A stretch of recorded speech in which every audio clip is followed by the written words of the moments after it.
Welcome back to this in-depth report marking 50 years of special education. I'm Carrie Kavanaugh.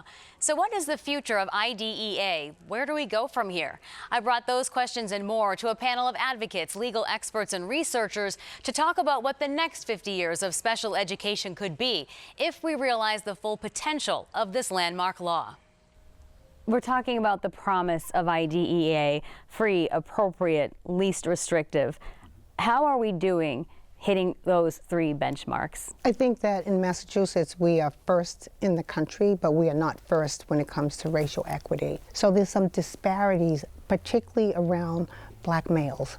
Education often is delivered by zip code, neighborhood, by race. What Edith is speaking to is the fact that students of color are disproportionately more likely to be identified as having a disability, not because they are statistically more likely to actually have a disability, because of a whole host of other systemic factors. Talk to me more about just where the disparities persist and why. We know from decades of research the harms that come when we exclude students from school through out-of-school suspensions or expulsions. You are more likely to be retained a grade, more likely to drop out of school, more likely to become involved in the juvenile and criminal justice system. I think that's such an interesting point because we've talked to educators too in different capacities, and there's staffing shortages. Some of these educators don't have another person in the room to help them, and maybe 24 other kids that are being disrupted.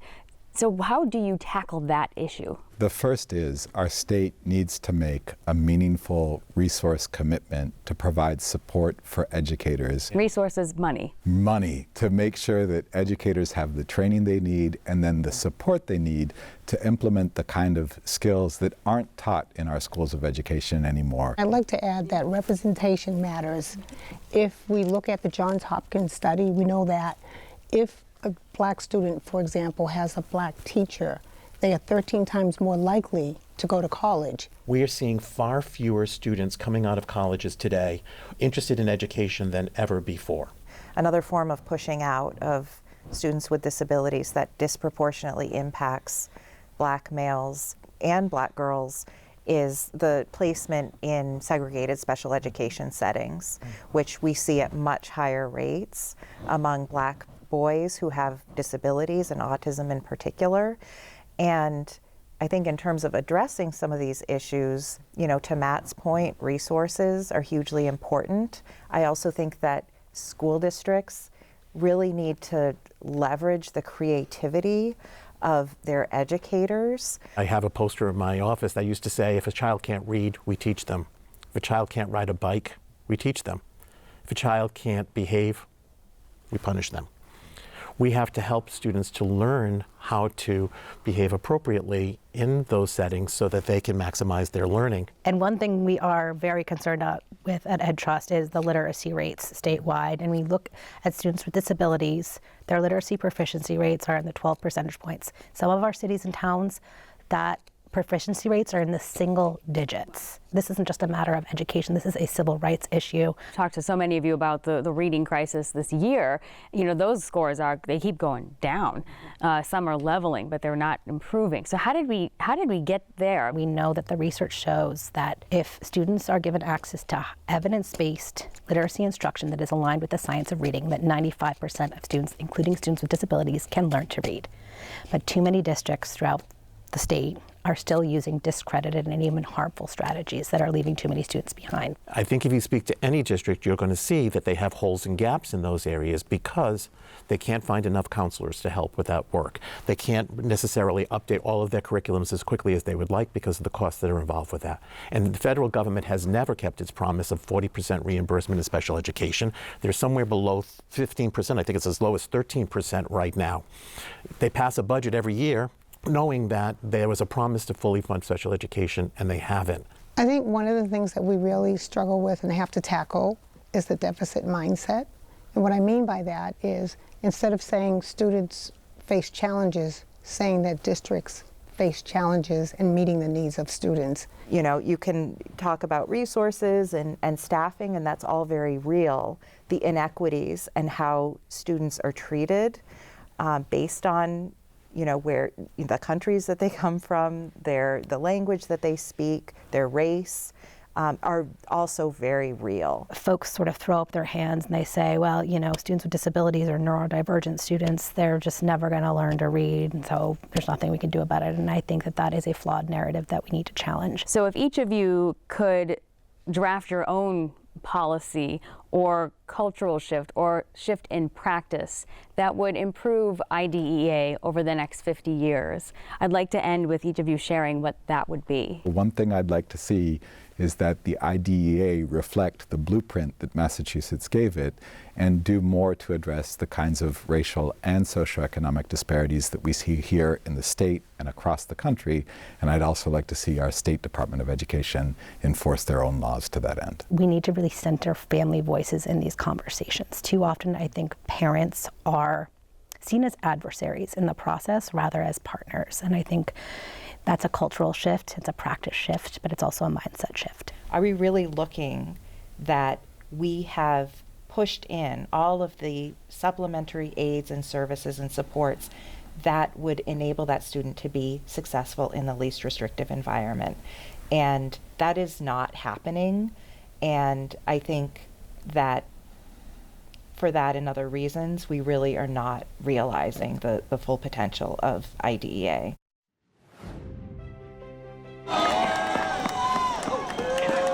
Getting out of the school building and into the community, we're taking you to Danvers, where hundreds of students with disabilities celebrated the skills they learned while showing off some athleticism too.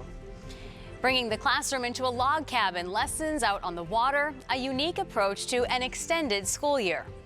I learned how to fish. I mean, I never fished like back then. We're heading to Boxford, where a program is making sure students don't miss out on traditions like summer camp. Stick around, our special is back right after this.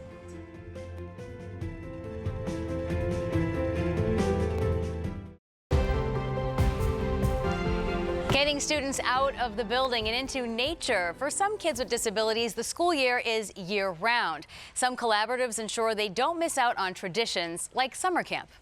3, go! Cannonballs, kayaks, and lots of kids. The sights and sounds of summer camp. But at Camp Stepping Stone in Boxford, there's more than meets the eye. I might be teaching them algebra up in the cabin, but 15 minutes later, I'm on the pond with them on a kayak, or another staff member is. John Cummings isn't a camp counselor. He's a high school teacher at the Crest Collaborative. The North Shore Collaborative serves students from more than a dozen communities. The camp is part of the students' extended school year, essentially summer school with a twist. So they see us not as teachers so much, but almost like mentors and peers out here in this setting. Cummings students have social, emotional, and behavioral disabilities. They're typically in a brick and mortar setting. So the constitutional issue we're talking about is... But out on Stiles Pond, that change of scenery... They write in journals, we do science experiments, and then they know that then they're going to access the waterfront. ...goes a long way. I learned how to fish. I never fished like back then. I started fishing like 2 weeks ago. It's pretty fun. 17-year-old Amarian Moore says depression and anxiety made a typical school setting really hard. But here... You don't always feel stressed. You can always like take breaks. It's peaceful. It's very, very peaceful. So the goal is to avoid any regression during the summer months, losing what they had practiced all throughout the school year. So by bringing them out here, they keep it going and engage the kids in a different way. And that applies to all students. To him, it's his highlight of his summer. Michelle Chase's son, Everett, has cerebral palsy. Back in the water. She says Everett has regular water therapy, but out here, Get a little splash on you. this is his freedom. No constrictions, no body equipment. When he's in the water, he just loves it. Though Everett's education is in a less typical setting, PT, OT, and speech continue year-round. It's very, very important because he would lose so much valuable knowledge or what he's gained. It's a routine that they continually do between his therapies. Camp is a much-deserved break for the hour that he's here. Let kids with special needs try anything with them. You never know what they'll enjoy. And that joy I see a lot more smiles. is priceless. It was a great day out there. For some students, achievement isn't just a report card. Sometimes it's just getting through the day or feeling comfortable trying something new. I was in Danvers when hundreds of students celebrated everything they learned during the school year while showing off their athletic skills too. The day was as bright as the smiles were radiant. Students packed the field at St. John's Prep in Danvers. We're doing a Special Olympics. More than 300 students from local collaborative schools. Pretty much like the whole class, comes together. I think it just feels good. A year-end Special Olympics. A chance to compete in running, long jump, and field hockey with a twist. But this is also an opportunity to get these students out of their buildings. Oh, yeah. And put into action things they've practiced all year. Getting on the bus, getting into the community, being around other peers can be a significant challenge. Bill Bryant with the Crest Collaborative helped organize this event for 4 different collaboratives from across eastern Massachusetts. All of their work all year is successful because they come here and they have really a great day. My favorite event is the running race. That's why I need to run. Are you super fast? Yep, I'm fast. I like the flash. 3, 2, 1, go! What does today mean to you? Fun and excited, and I get to see all my friends happy and having fun. Sport isn't for everyone, but it's for everyone to try. Terry Kelty with Special Olympics Massachusetts says this is the payoff for trying. Oh, it's wonderful. New experience, new feints. You could take a lot of experience from that. And from rooting on your friends. High five. How do you feel? Happy. Not just for herself. And what makes you happy? Seeing all those kids. That's so wonderful. A happiness found in the moments. That's right here. That's where they're doing karaoke and playing the music. When you can just be yourself. If you are special in life, then that's your superpower. So don't ever feel like you're useless. Don't ever feel like you're nothing. Just feel what you matter most, and that is important. Creating a full and meaningful life for people living with disabilities will take you inside the South Coast program, working with adults who are competent and able, but just need a little extra support, when our in-depth reporting on the 50th anniversary of special education returns.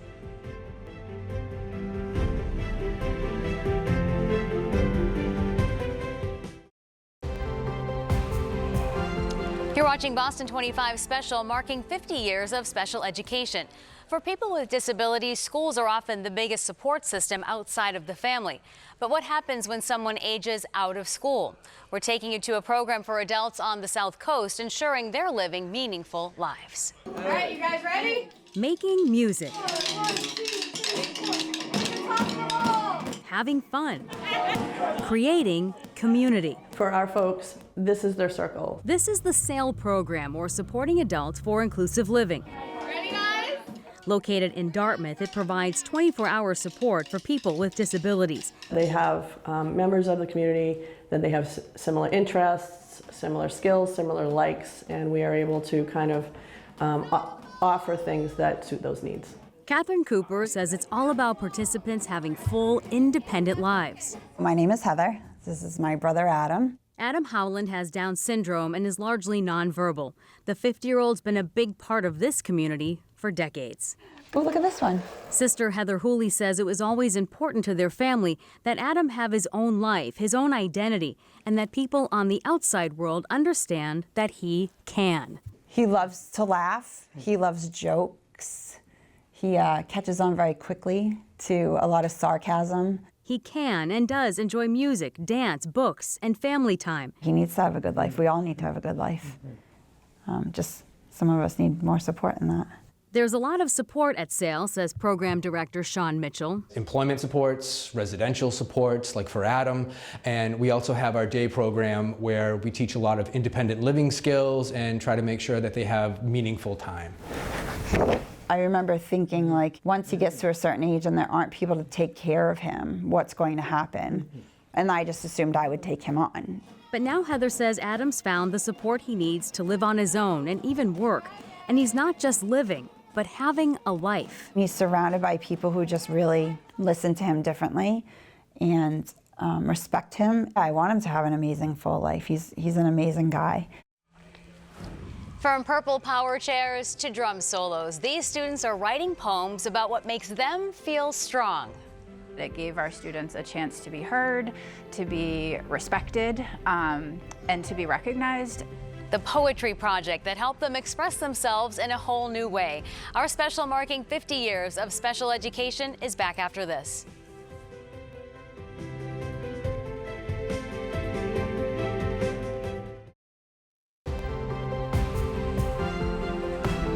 Giving students with disabilities a different avenue for self-expression as Boston 25 News continues to recognize the 50th anniversary of modern special education. Let's go inside a Walpole school where a poetry project lets students share their passions in a creative way.